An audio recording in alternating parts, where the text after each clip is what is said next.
Well, this continues to be a headline-driven market, and today the headlines were positive, so we did have market indices up about 1% across the board.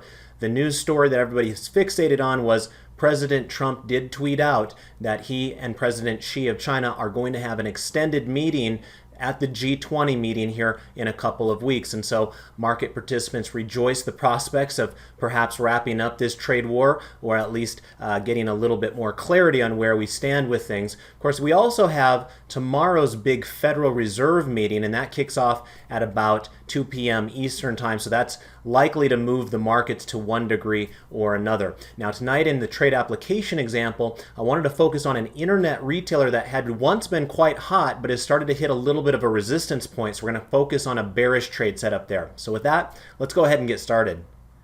Welcome to the Market Outlook video presented by MarketScholars.com. I'm your host Brandon Van Zee. It's June 18th, 2019. First of all, if you're new, welcome aboard. Remember to go over to YouTube, click subscribe on our channel. While you're there, check out our description area where you can sign up for our email distribution list.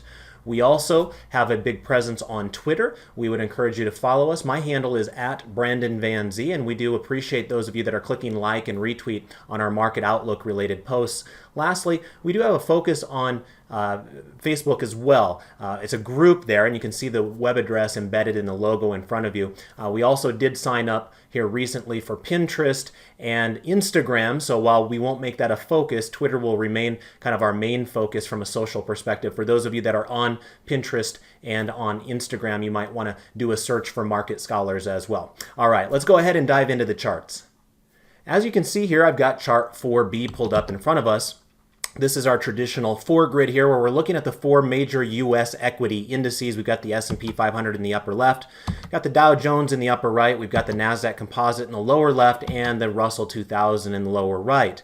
Now, as I mentioned in the intro, markets were mostly up about 1% today. The S&P 500 was up 0.97% here. It looks like the Dow Jones is up 1.35%. I did notice Boeing had a big day there, somewhat against my thinking there from one of my trades last week regarding the Paris Air Show, but that's the way things shake out sometimes. So Boeing did help support the Dow's advance here today.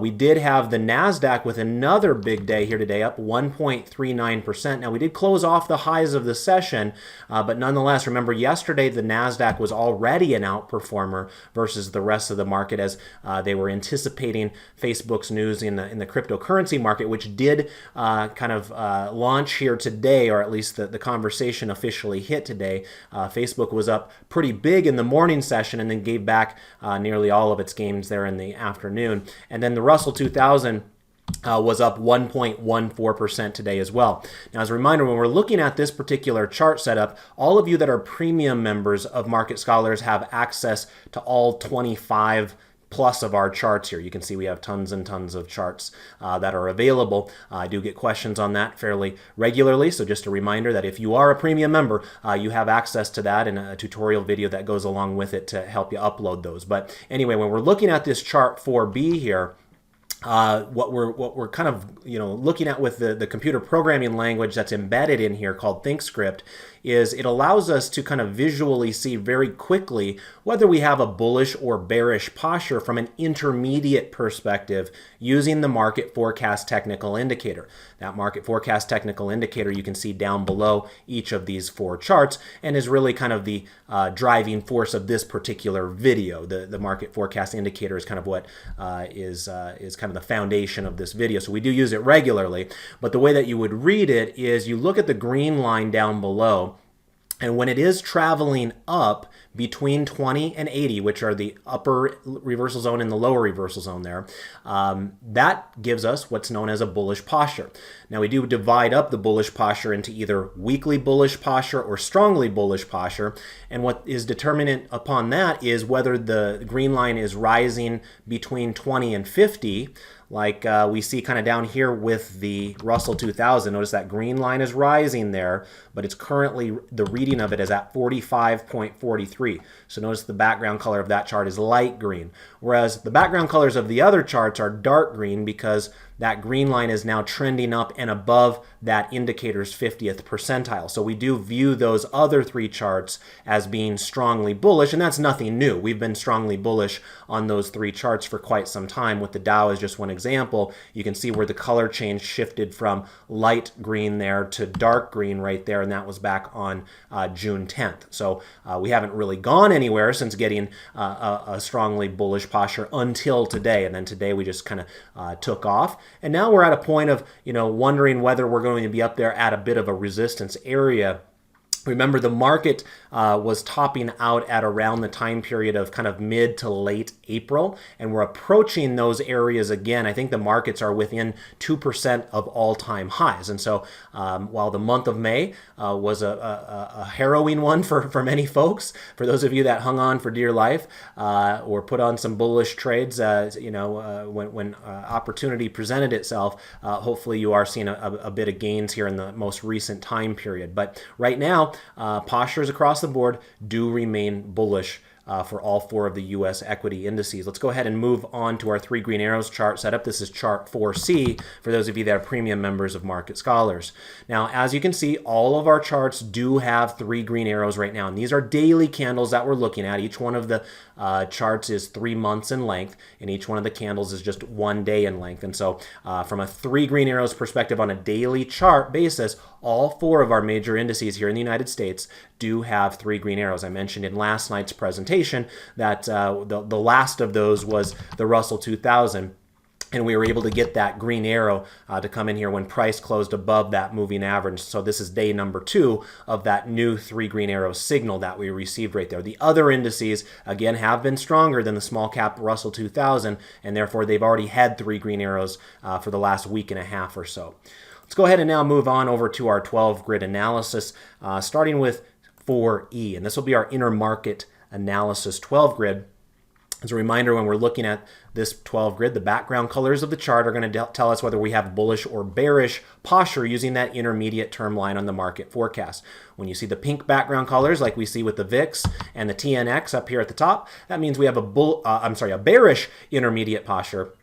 And when you see something like this green one directly below those two, junk bonds and U.S. government long bonds as an example, those are green charts. That tells us that we have a bullish intermediate posture there. So anyway, as we look at these particular charts, not a whole lot of difference from yesterday. One thing that did catch my eye was that VNQ did have kind of an ugly reversal type of a day. We talked about the REITs in last night's presentation. Let me right click on this chart over here, look at maximize sell, and show you what that candle looked like. We had 5 days to the upside prior to today, and it looked like today was going to be number 6 for the REITs, and then it gave back all of that and actually closed slightly lower. That's a negative sign there, so we'll see if that takes us anywhere. But remember, REITs are very interest rate sensitive.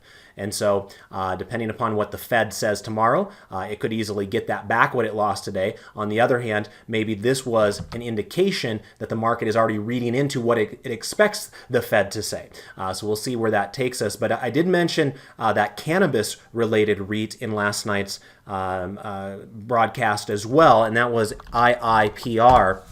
That one was much like the rest of the REITs, where it was looking really, really strong in the morning. It still closed up 3.2%. So all by itself, if you're looking at prices in the Wall Street Journal the next day, that's still a very strong move. But, of course, the benefit of technical analysis is you get to read into the candles a bit more than the Wall Street Journal. And you can see here with this particular candle, it doesn't look all that appetizing, because what this candle is telling us is that we did close near the lows of the session here today, or at least in the bottom half of the range. This one has a tremendous amount of upside that it's been putting in for the last 2 weeks here. So we'll see where that momentum takes us. But this is probably the ugliest candle that we've seen, at least in the last week, on IIPR. So be a little bit more careful with that one. But that was one of the things that did catch my eye here today, is that, the REITs, after having quite a tremendous run recently, did have a little bit of a negative reversal here today. Other things worth mentioning from the intermarket 12 grid perspective: U.S. dollar was up again today. That's maybe 1, 2, 3, 4, 5, 6, 7 days in a row to the upside for the U.S. dollar. And it wasn't too long ago the U.S. dollar was looking like it was breaking down below support. So that thing just keeps on coming back. like a zombie. Over and over, that U.S. dollar continues to attract attention. Part of the reason behind that is some of you have been hearing all the stories about how we have extraordinarily low interest rates across the globe, and while the U.S. has low interest rates as well, the 10-year is at about 2.06% right now. We're looking at places in Japan, and even I heard Sweden here recently having negative interest rates. And so when we look at our own interest rates in the United States and say that we have low rates, we have to remember that they're actually high in comparison to what you find outside of the United States. And so sometimes that has a tendency to kind of give a little bit of demand to the U.S. dollar as foreign investors kind of trade in their euros or their yen or their yuan or their reals or whatever it is that their currency is in. They trade that in to buy U.S. dollars, and then with those U.S. dollars, they're purchasing U.S. treasuries or perhaps dividend stocks in the U.S. market or what have you. So anyway, that process is kind of playing itself out here a little bit again. You'll notice that gold didn't flinch. Gold has been one of the stronger performers here recently. Gold was up another 0.5% here today, despite the rising U.S. dollar. We did see ag commodities pull back just a touch there. I mentioned in last night's presentation that this is kind of setting up as almost an inverted head and shoulders pattern. I know it's not textbook, hardly any of them are, but it does give you that sense of a potential reversal pattern that's taking place here. Now today didn't help in that theory with the pullback of about 0.5% there in ag commodities, because we're still struggling right up there at that same kind of neckline resistance area of that pattern. Crude oil had a very nice day. In fact, crude oil really played into my dividend growth investing class here today. For those of you that are premium members of Market Scholars, that class is now posted on our calendar if you want to watch the recording where we did a deep dive analysis on two energy names. One of them was a refining company. One of them was more of an integrated name. But nonetheless, we did see crude oil here have a really positive day, up over 4%, and it's been a long time coming. That's been a really ugly spillover right there. So perhaps we can get a little bit of traction here in crude oil after receiving some of those oversold cluster signals and a nice 4% up day right there. Obviously, we're still in a downtrend, so we don't want to get too excited about this. But if a commodity or any asset class really is going to eventually bottom, it's got to have a couple days like this along the way. And so at least it's a start. We'll see where it takes us. Let's go ahead and take a look at our next 12 grid now. This will be our foreign stock markets 12 grid, and this will be chart 4F for those of you that are premium market scholars following along at home. Now you'll notice here Russia stayed strong. I mentioned that one specifically yesterday, and it continues to be the workhorse of the various country ETFs that we have on this particular 12 grid here. Notice that Russia was up another 1.5% today. This is ticker symbol RSX for those of you that are following along at home. And you'll notice Russia is now up 9% in just 3 months worth of time. So a very strong mover. In fact, that's been a straight line for the most part here since bottoming back here in the middle of May. So that's kind of worth noting as well. Remember, most of the stocks that we have been looking at bottomed near the end of May. Russia was already giving us a heads up before the rest of the market was bottoming at the end of the May, because it had bottomed in the middle of May and actually remained strong near the end of May. So that is kind of our leadership group from a foreign markets perspective right now. And remember, Russia does tend to benefit from higher crude oil prices as well. So with crude oil prices up today, perhaps that was aiding those companies in Russia like Lukoil and some of these other mega oil companies that are located there. Other areas that did reasonably well today, of course, China was in focus. FXI was up 2.92% today, a really big day there. You did have some oversold cluster signals just showing up here yesterday. And so anyway, with the news regarding President Trump and President Xi, it not only positively benefited stocks in the United States, but it also positively benefited stocks over in China as well. So we'll see if this can start some newer uptrends. As I mentioned yesterday, you got to be careful right now. A lot of these ETFs pay semi-annual dividends, and yesterday was the X date, so it left a lot of air gaps on the charts like Germany and United Kingdom, etc. So it does kind of horse up some of the technical analysis as a result, but that'll start kind of clicking back into place here within the coming session. So anyway, remember when you have those securities in your real money account, you basically get paid the dividend, so it's not as if you just are taking the pain of watching a gap down on the chart. You receive that money in the form of a dividend check in your brokerage account. But nonetheless, it is something that kind of distorts our charts negatively to a degree, so we have to just be mindful of that. All right, let's go ahead and take a look at our next 12 grid now. And this will be our U.S. sectors 12 grid. This is chart 4G. And as you can see, we've got a clean sweep here, ladies and gentlemen, in the United States, which is wonderful. This is green across the board. Now, as I mentioned before, it's a headline-driven market. You know, if Jerome Powell says the wrong thing tomorrow at 2 p.m. Eastern Time, we could easily see this group of 12 charts here change fairly dramatically. So we've got to be careful about that. But it is good to see that there's positive movements across the board here. You will notice that the defensive areas, so it wasn't just the real estate. I mentioned real estate already, but it's also worth noting that utilities and staples also suffered here today some fairly decent-sized pullbacks. Now, again, I don't want to make too much of it. Staples were down 0.5%, and XLU was down less than 0.5%. But those candles do look a little bit more substantial when you're looking at them, and especially in light of the fact that the S&P 500 was up 1%. So it's not all that common to see, moves to the downside. In 3 different sectors, like we saw with staples, utilities, and real estate, when the market itself is up nearly 1%. And again, I think that is a bit of a signal as to what the market is kind of getting a feel for in terms of what Jerome Powell is going to say with tomorrow's meeting. Of course, remember that those securities at the bottom do better when interest rates are falling, and they tend to do worse on a relative basis when interest rates are rising. So we'll see. Notice here that the financials tend to act opposite than that, right?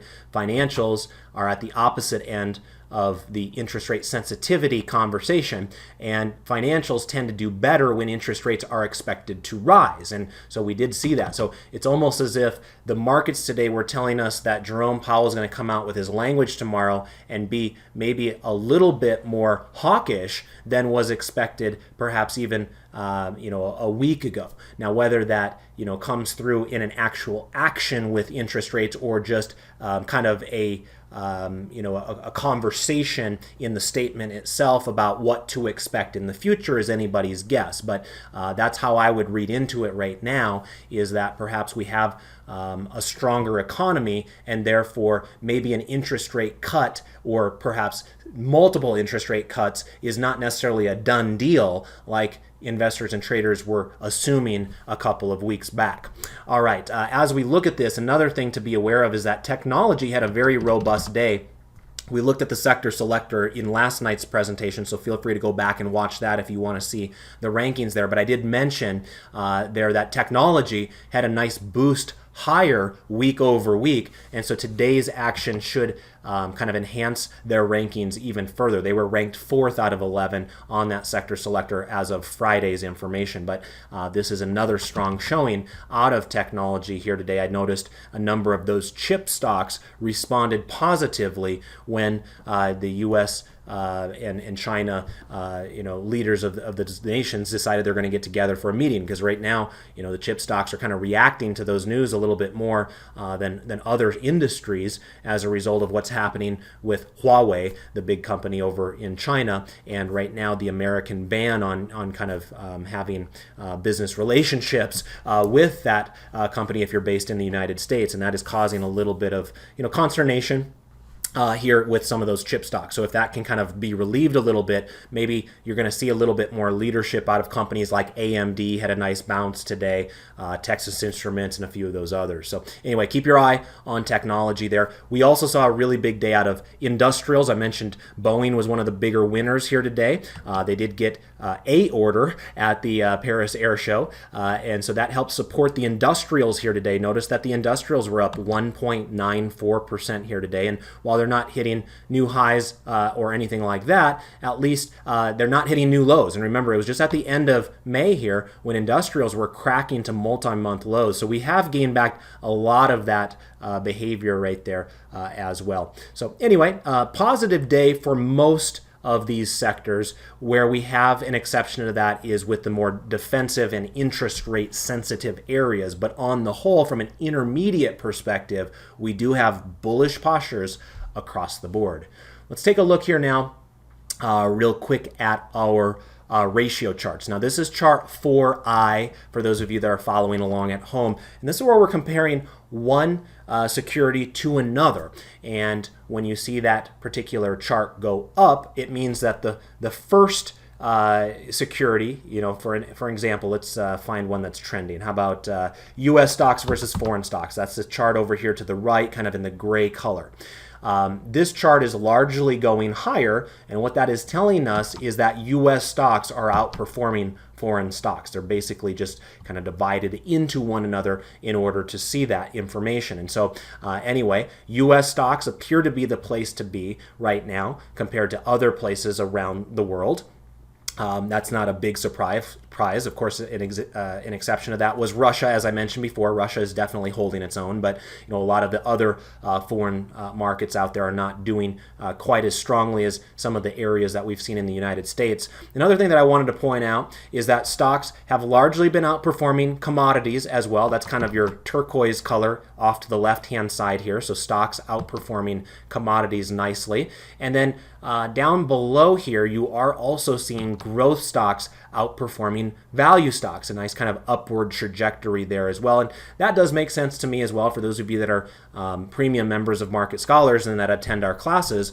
You'll recall that yesterday in my top-down trend trading class, I was mentioning to the class that out of the 25 stocks that we have in that portfolio, 24 of them are producing profits for us. Not bad. There's only one that was slightly down for us, and that was a big dividend paying one. And so if you included the dividends, it was probably 25 for 25. Now that is a momentum-based strategy we are implementing there with top-down trend trading. So it makes sense to me that growth stocks are working their magic right now, whereas in the dividend growth investing class that I taught earlier today, in that particular portfolio, it's probably about a 50-50 mix. Half of our positions are up, half of our positions are down. So it kind of strikes me as this is still a market that is tilted a little bit more towards the kind of the momentum and growth areas of the market as it stands right now. So anyway, there's a little bit of your ratio chart analysis as well. And also, real quick, I appreciate those of you that clicked like yesterday. A lot of you did so. A lot of you stepped up, and I really do appreciate that. Anytime we're over 100 likes on Twitter, which again is our main social network that we use, we're happy about it, and we want to continue to do these videos here for you. So keep up the good work. Try to make that a habit of doing that every single day for both David and myself. So thank you again. Also, quick heads up again, I mentioned in the intro, but we have a very small presence now on Instagram, and we have a very small presence on Twitter. We literally just started it this past weekend. So not that you need to sign up for those social networks, but if you're already on there and you're looking for another follow that can help you with your market analysis and things like that, feel free to follow us there. All right, let's go ahead and talk about our trade application example now. I'm going to come back on over here to chart 4A for that, and this will just be our normal market forecast 1 grid here. This will look back over 3 months, and each one of the candles is 1 day in length. All right, so the chart that I wanted to look at was Etsy. Now, Etsy is probably somewhat familiar to some of you. In fact, if you're on Pinterest, you probably have some association with Etsy as well, or at least are familiar with who they are, what they do. They're kind of the craftier type of website compared to Amazon.com. Obviously, I probably am not going to be their core audience there, but nonetheless, it has been a very strong stock over time. But as you can see here, over the last 3 months, they've really kind of been spinning their wheels in the mud. Now, if you were to go back and look at Etsy over, let's say, a 5-year time period, that has been an epic growth stock. as you can see. But in the last 3 months, again, the view looks a little bit different. And today, the stock really suffered. I don't know if there was specific news to it or not, but I'm assuming there was probably something out there because, again, the stock market was quite strong today. Well, you can see Etsy was down 2.21%. The other thing that caught my eye about this particular situation is that not only was the stock down and we closed below some of these other lows on the candle over the last couple of weeks, but we also have a new posture change. Notice that the green line fell out of the upper reversal zone today and caused what's known as a weekly bearish posture. Now we have to be careful there because sometimes these weekly bearish postures can immediately revert back to a bullish posture. In fact, that happened a couple of times on this chart. In fact, 3 different times I can see. Right there you had a weekly bearish posture for one day. It immediately went back to a bullish posture the next day. That also happened right here, and it also happened right here where you had a bearish posture and then stock went up, went back to a bullish posture. So you got to be careful there. You know, these things are not set in stone. No technical analysis works perfectly 100% of the time, but at least it can give you additional heads up. The other thing that I caught my eye with it is despite, you know, some nice upward price action recently, it never did turn that moving average around. This is a 30-day moving average I'm applying to this particular chart. And you'll notice that ever since kind of topping out right around this area back here on April 8th, this moving average has largely been lower. There's been a couple days here and there where it tried to go up for just 1 or 2 days, but largely this has been a falling moving average. Despite the big rally we've seen in the market here in the last couple of weeks, that has not changed the trajectory of the moving average either. So the path of least resistance, according to the 30-day moving average, continues to be to the downside, and we also have, you know, a pretty strong resistance area up here at about this $70 level. So if I were to get a drawing tool out, let's use a price level here. I'll show you that the $70 level is effectively right there, that blue dotted line I just drew across the top. And you'll notice that we struggled with the $70 level back here on March 19th. We struggled again with it back here on April 3rd. We struggled with it again over here on May 3rd. And then we struggled with it again here just last week. Now, it did go up on an intraday basis. So notice it got all the way up to 71.80, but it closed right back down there near 70. So this appears to be a stock that has a fairly substantial horizontal resistance area at about the $70 level, in addition to having that fresh bearish posture as of today's candle due to the drop of about 2.2% here in today's trading session. And so we've done a lot of bullish trades here more recently. Let's kind of switch gears a little bit and show you how to do a bearish trade on Etsy.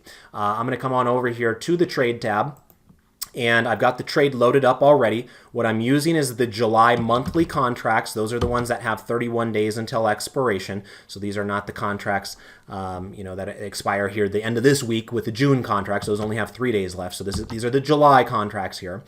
And what I've done is I've sold the $70 call. So notice that if you were to look at the $70 call, it is the one that has the delta between 30 and 40 right here. It's at 38. And so I'm selling the $70 call. I'm buying the $75 call. Notice that this is one that trades with $5 increments on the option chain there. Otherwise, I might have done, a $2 wide or a $2.50 wide, but I'm kind of forced to do a $5 wide credit spread here. But it'll still work out fine. Notice that we have hundreds of contracts in the open interest, so we have decent liquidity there. Notice that I would be able to receive about $1.25 for making this transaction. Now, if I were to click confirm and send down here, to review this a little bit closer, get my calculator out here, the max profit potential here is $125. The worst case scenario, if we're just flat out wrong and Etsy, gets a buyout offer from Amazon or something the day after you place a trade like this, our worst case scenario is that we would end up losing $375. So we would take $125, divide it by $375, and that means that our return would be about 33%. Our return on the risk we are taking is about 33%. And so it's up above that 30% threshold that we generally shoot for there. Our break even on this trade is at 71.25. So in other words, if you believe the pattern will hold, if I come back over here to the chart, And if you believe that this stock will continue to struggle with that $70 level, then you should be in good shape because, again, your break-even price is at $71.25, which is right in about that vicinity that I'm pointing at with my my pencil right there. And so anyway, if you believe that this bounce down has a little bit of room, some legs to the downside, then perhaps this is a trade that's worth considering. And I did check, and it does not look like they should be reporting an earnings announcement during that time period either. So we don't have that to potentially destroy our trade or anything like that. So we'll do a rare bearish trade here and see how that works out for us. So let's go ahead and click confirm and send that off and see if we can get filled first thing in the morning. All right, well, thank you for joining me once again here. I'll be with you again tomorrow, and then David should be back in action Thursday and Friday. But as a reminder, we do have bullish postures across the board from an intermediate perspective in the United States' indices. But tomorrow we do have a big announcement at 2 p.m. Eastern Time. That has the potential to shake things up, so you always got to be vigilant there. But right now, we'll go ahead and place our rare bearish trade just to have a little bit more balance in our portfolio.